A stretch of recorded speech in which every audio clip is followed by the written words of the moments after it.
কোন সংবিধান? এটা আওয়ামী লীগের তৈরি করা সংবিধান, তার নিজের স্বার্থে, দলের জন্য। এই সংবিধানকে কেটে আর 1/3 তারা করেছে শুধু একজন ব্যক্তির জন্য, এবং যেখানে কোনো প্রশ্ন করা যাবে না, কোশ্চেন, এবং এটা কোনোদিনই নাকি পরিবর্তন করা যাবে না। সংবিধান তো মানুষের জন্য, সংবিধান তো কোনো ব্যক্তির জন্য নয়। সেই মানুষের সংবিধান তারা নষ্ট করে ফেলেছে। আওয়ামী লীগের, আমার সবসময় মনে হয় যে আওয়ামী লীগের সবচেয়ে বড় সমস্যা যেটা, তারা নিজেদেরকে এই দেশের মালিক মনে করে। দেশের মালিক হচ্ছে জনগণ না, তারা মনে করে এই দেশের মালিক হচ্ছে আওয়ামী লীগ। আরো সংকীর্ণ বলতে একজন ব্যক্তি অথবা তার পরিবার। সংবিধান আর বৈধ নেই, আওয়ামী লীগ সরকার তা অবৈধ করে ফেলেছে বলে মন্তব্য করেছেন বিএনপি মহাসচিব মির্জা ফখরুল ইসলাম আলমগীর। কোন সংবিধান? বৈধ সংবিধান না, এটা কোন সংবিধান তো আপনার বাইবেল না, মানুষের জন্যই সংবিধান। এই বরাবর এটা মনে রাখবেন যে নির্বাচনের জন্য যেটা বলা আছে সেটা অবশ্যই বাইবেল নয়। আপনারা যেটা বলেছেন যেটা বলার অধিকার নেই, বাইবেল নয়, এটা জনগণের জন্যই আপনাকে এটাকে পরিবর্তন করতে হবে। এবং সংবিধান, যে সংবিধান তুমি 10 বার কাটাছেড়া করেছ, যে সংবিধান তুমি নিজে নিজে তৈরি করেছ, বিচার বিভাগকে পকেটস্থ করে সেই আপনার পেটোয়া বিচারকদের দিয়ে সংবিধান তত্ত্বাবধায়ক সরকার বিধানকে বাতিল করে দিয়ে দলীয় সরকারের অধীনে নির্বাচনের ব্যবস্থা করেছে, তাই না? সেই সংবিধান আমরা মানি না। প্রিয় দেশবাসী, আসসালামু আলাইকুম ওয়া রাহমাতুল্লাহি ওয়া বারাকাতুহু। পৃথিবীর যে যেখান থেকে দেখছেন সবাইকে শুভেচ্ছা, ধন্যবাদ।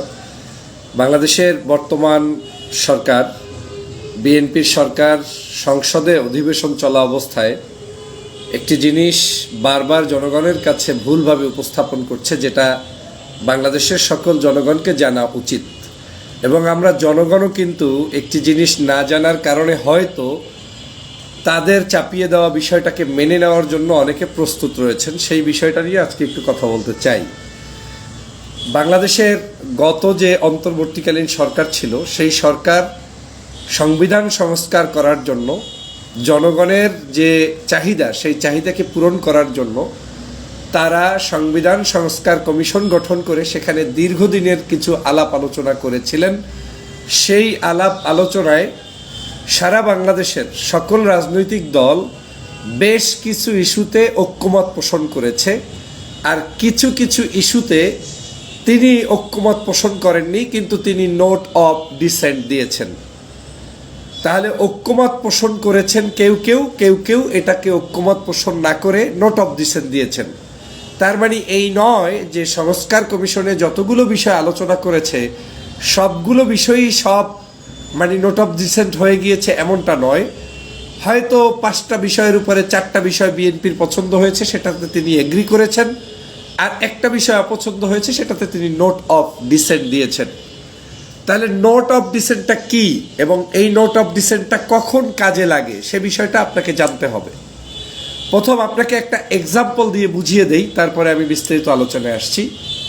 যেমন আমাদের তত্ত্বাবধায়ক সরকার ব্যবস্থা, অন্তর্বর্তীকালীন সরকারের আগে যে তত্ত্বাবধায়ক সরকার ব্যবস্থা ছিল, যেটা শেখ হাসিনা নিষিদ্ধ করেছিলেন, এই অন্তর্বর্তীকালীন সরকারের আগের সেই তত্ত্বাবধায়ক সরকার ব্যবস্থাটা কোর্টের উপরে দোষ চাপিয়ে দিয়ে তারপরে কিন্তু সরকার সেটাকে বাতিল করেছে। তার মানে কোর্ট সেখানে 7 জন বিচারপতির সমন্বয়ে যে গঠিত বেঞ্চ, সেই বেঞ্চের মধ্যে 4 জন ব্যক্তি ছিলেন যারা তত্ত্বাবধায়ক সরকার ব্যবস্থা বাতিল করার পক্ষে, আর 3 জন বিচারপতি ছিলেন যারা নোট অফ ডিসেন্ট দিয়েছেন। তার মানে 7 জন ব্যক্তির মধ্যে 4 জন ব্যক্তি নোট অফ ডিসেন্ট দেয়নি, তারা বলেছে তত্ত্বাবধায়ক সরকার ব্যবস্থা বাতিল করতে হবে। মেজরিটির মতামতের ভিত্তিতে তৎকালীন সময়ে তত্ত্বাবধায়ক সরকার ব্যবস্থা বাতিল হয়েছে, আর 3 জন ব্যক্তির নোট অফ ডিসেন্ট সেখানে দেয়া ছিল। তাহলে এই নোট অফ ডিসেন্টটা দেওয়া হয় কেন? নোট অফ ডিসেন্ট দেওয়া হয় এই জন্য, দ্বিমতের যে জায়গাটা, সেই দ্বিমতের জায়গাটা রেকর্ড রাখার জন্য, যে না আমি এটাতে দ্বিমত পোষণ করেছিলাম, কিন্তু মেজরিটি যেটা বলবে সেটাই আপনাকে একটা সময় মেনে নিতে হবে। একটা সময় বলতে ওই বৈঠকেই মেনে নিতে হবে। কারণ আপনার 7 জনের মধ্যে 4 জন বললে সেটাকে আপনি মেনে নেবেন। এখানে যদি 3 জন বলতো তাহলে 3 জন নিশ্চয়ই উইন হইতো না, তখন ওই 4 জনের বিষয়টা উইন হতো। যদি 4 জন ব্যক্তি নোট অফ ডিসেন্ট দিতেন তাহলে 4 জনেরটা কার্যকরী হতো।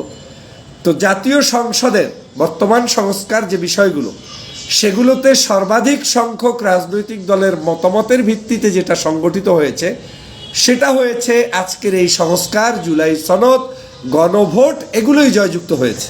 এ নিয়ে কোনো সন্দেহ নেই। নোট অফ ডিসেন্ট শুধুমাত্র বিএনপি দিয়েছে তা নয়, নোট অফ ডিসেন্ট জামাত দিয়েছে, অন্যান্য রাজনৈতিক দলও দিয়েছে। যার যেটা ভালো লেগেছে সেটা অ্যাকসেপ্ট করেছে, যার যেটা ভালো লাগে নাই সেটা কিন্তু অ্যাকসেপ্ট করে নাই।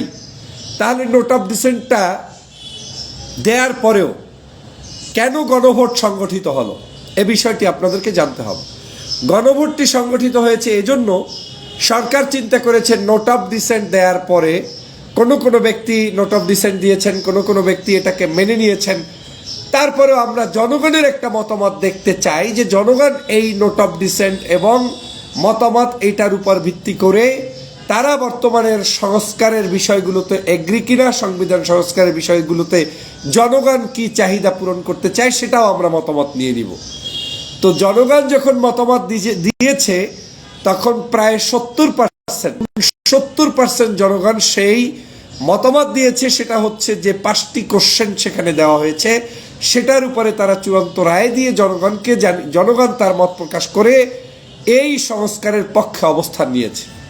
তাহলে যখন জনগণ তার অবস্থানটা নিয়েছে, তারপরে আপনার নোট অফ ডিসেন্ট দেওয়া ছাড়াও আপনার এর বাহিরের যে মতামত, সে মতামতে এই জিনিসগুলো পাশ হয়েছে, সেই জায়গায় সরকার কোনো অবস্থাতেই তার ব্যক্তিগত মত চাপিয়ে দেওয়ার জন্য তার নোট অফ ডিসেন্টের উপর ভিত্তি করে সংস্কার করবে, এটা হতে পারে না। এটা এক ধরনের জনগণের সাথে প্রতারণা, এটা এক ধরনের তার নিজস্ব রাজনৈতিক আদর্শের উপরেও প্রতারণা ছাড়া আর কিছুই নয়। যেমন এই গণভোটের জন্য তো জনাব তারেক রহমান সাহেব ভোট চেয়েছে, বিএনপির অনেক নেতারা তাদের ক্যাম্পেইন করেছে, যদিও অনেকে মনে করে বিএনপির অনেকে না ভোটেও দিয়েছে, কিন্তু তারা জাতির স্বার্থে হোক কিংবা স্বার্থে পরে হোক, নির্বাচনের প্যাচ থেকে বাঁচার জন্য হোক, তারা তো ভোট চেয়েছে। তাহলে গণভোটের পক্ষে যারা ভোট চেয়েছে তারা গণভোটের বিপক্ষে আজকের কেন দাঁড়াচ্ছে? আজকের এই জায়গাটাতেই প্রশ্ন। তারা নোট অফ ডিসেন্ট দিয়েছে, সেটা তাদের একটা রাজনৈতিক জায়গা থেকে আদর্শ, সেটা জনগণকে প্রচার করতে পারবে যে না, আমরা মেনে নিতে বাধ্য হয়েছি, কিন্তু আমরা এই সংস্কারটি কিন্তু চাইনি, তাই আমরা নোট অফ ডিসেন্ট দিয়েছি। জামাত বলতে পারবে যে না, আমরা মেনে নিতে বাধ্য হয়েছি, যেহেতু সংখ্যাধিক্যে মানুষ এটা বলছে, কিন্তু আমার এই নোট অফ ডিসেন্টটা থেকে গেল। তার মানে কোনো একদিন ইতিহাস পর্যালোচনা করতে গিয়ে এটার ভালো মন্দের জায়গাতে তিনি রাজনৈতিকভাবে মত প্রকাশ করতে পারবেন যে আমার পরামর্শ এটা ছিল, এটা ছিল না। কিন্তু বাস্তবতার নোট অফ ডিসেন্টটা কি? নোট অফ ডিসেন্ট হচ্ছে শুধুমাত্র আপনার দ্বিমতের জায়গাটা এমনভাবে ক্লিয়ার করে লিখে রাখা, যেটা আপনি বলেছেন সেটা জাতি জেনে রাখলো, কিন্তু মেজরিটি যেটা চাচ্ছে সেটাকেই আপনার পালন করতে হবে, এবং সেটাই বাংলাদেশের বিগত দিনের নিয়ম। এবং সেই নিয়মের উপর ভিত্তি করেই কিন্তু কেয়ারটেকার সিস্টেমের 7 জন বিচারপতির মধ্যে 4 জনই কেয়ারটেকার বাতিলের পক্ষে ছিলেন, 3 জন ছিলেন নোট অফ ডিসেন্টের পক্ষে, কিন্তু ওই 4 জনের বাতিলের বিষয়টাই কিন্তু কার্যকর করা হয়েছে। অতএব বিএনপি যদি এখন সংসদে এই নোট অফ ডিসেন্ট এবং সংস্কারের এই ইস্যুগুলোকে ওই নোট অফ ডিসেন্টের উপর ভিত্তি করে বিক্রি করতে চায়, তাহলে সেটা জাতির সাথে প্রতারণা হবে, জুলাই নিয়ে গাদ্দারি হবে, এবং এটা তাদের একক সিদ্ধান্ত হবে। কারণ আপনি যদি ভোটের হিসাবও করেন, 51% ভোট যদি বিএনপি দাবি করে যে পেয়ে বসেছে, বেশ ভালো কথা। তো 51% ভোট পেয়েছেন, সেই একই জায়গায় যখন 69% মানুষ ভোট দিয়েছে, তার মানে বিএনপি এবং জামাতের সমগ্র ভোট ওখানে যুক্ত হয়ে মানুষ মতামত দিয়েছে যে আজকের এই জায়গায় আমরা ঐক্যমত এবং আমরা সংস্কারের পক্ষে, জুলাই সনদের পক্ষে, গণভোটের পক্ষে। আপনি সেটাকে 51% ভোটের আপনি পরামর্শ দিয়ে তো সেটাকে বাতিল করতে পারেন না। তার মানে আপনি রাজনৈতিকভাবে এই জিনিসটাকে জনগণের উপরে চাপিয়ে দিতে চান, যেটা বিগত ফ্যাসিস্ট সরকার করেছে। অতএব সাধু সাবধান, এই ধরনের অন্যায় রায় জাতির উপরে চাপিয়ে দিবেন না। জনগণ, আপনিও জেনে রাখুন, নোট অফ ডিসেন্ট একটা মাত্র আপনার মতামত লিখে রাখা, আর কিচ্ছু না। Note of dissent, this is not a law, এটা কোনো আইন নয়, এটা কোনো কার্যকারিতার বিষয় নয়, এটা হচ্ছে আমি আমার অপছন্দের জায়গাটা বলে রেখেছি, সেইটা রেকর্ড করে রাখা হয়েছে, আর কিছু না। তাহলে এখন দেখতে হবে যতগুলো রাজনৈতিক দল মতামত দিয়েছে সেই রেকর্ডে কয়টা নোট অফ ডিসেন্ট বেশি হয়েছে। যদি বেশি না হয়ে থাকে তাহলে যেটা বেশি হয়েছে সেটাই তো কার্যকর হবে। দ্বিতীয় হচ্ছে এই সকল বিষয়ের উপরেই তো আবার গণভোট নিয়েছি, সেখানে তো গণভোট আমাকে বলে দিয়েছে 69% জনগণ যে এটাই সঠিক, আমরা এটা মেনে নিলাম। তাহলে তো আপনার নোট অফ ডিসেন্টের উপর ভিত্তি করে সংস্কার বন্ধ থাকতে পারে না। এমনকি সেটা জামাত ইসলাম করুক কিংবা অন্য আর একটা ক্ষুদ্র দল করুক, কারো নোট অফ ডিসেন্টের উপর ভিত্তি করে জাতির চাহিদার এই জুলাই সনদ গণভোট কোনো অবস্থায় বন্ধ থাকতে পারে না। দেশবাসীকে এই নোট অফ ডিসেন্ট এবং গণভোট এবং বর্তমান সময়ের সেই জুলাই সনদের আকাঙ্ক্ষিত আমাদের সংবিধান সংস্কার যে পরিষদ যেটা গঠন হওয়ার কথা, এই বিষয়গুলো আমাদের বিস্তর জ্ঞান রেখে আলোচনা করে পর্যালোচনার ভিত্তিতেই সামনের পথে গিয়ে নিয়ে যেতে হবে। তবে সতর্ক থাকতে হবে, দেশ আপনার, আমার, আমাদের সকলের, অতএব এই দেশকে ধ্বংস হতে দেয়া যাবে না। সবাইকে ধন্যবাদ।